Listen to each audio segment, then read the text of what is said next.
Hello നമസ്കാരം. സന്തോഷ് കുമാർ. ഛത്തീസ്ഗഡ് കാങ്കീർ ഛോട്ടാ ബേട്ടിയ ജില്ലയിൽ മാവോയിസ്റ്റുകളും BSF police സേനാംഗങ്ങളും തമ്മിലുണ്ടായ വെടിവെപ്പിൽ 20 മാവോയിസ്റ്റുകൾ കൊല്ലപ്പെട്ടു. 15ഓളം സ്ത്രീകൾ. 25 ലക്ഷം രൂപ തലയ്ക്കു വിലയിട്ട ശങ്കർ റാവു ഉൾപ്പെടെയുള്ള മാവോയിസ്റ്റ് നേതാക്കൾ, സേനാംഗങ്ങൾക്കും പരിക്ക്. നിരവധി ആയുധങ്ങളും ഇവരിൽ നിന്നും പിടിച്ചെടുക്കുകയും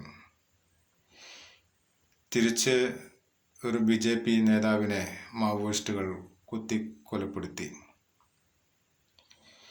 കഴിഞ്ഞ തെരഞ്ഞെടുപ്പിൽ 60,000 സായുധ സേനാംഗങ്ങളെ ജില്ലയിൽ വിന്യസിക്കുകയും അടുത്ത 3 വർഷത്തിനുള്ളിൽ മാവോയിസ്റ്റുകളെ മുഴുവൻ ഇല്ലാതാക്കുമെന്ന് കേന്ദ്ര ആഭ്യന്തരമന്ത്രി അമിത് ഷാ. എൻ്റെ വീഡിയോകൾ കൂടുതൽ കാണുന്നതിന് വേണ്ടി ലൈക്ക് ചെയ്യുക, ഷെയർ ചെയ്ത് സബ്സ്ക്രൈബ് ചെയ്ത് സഹകരിക്കുക.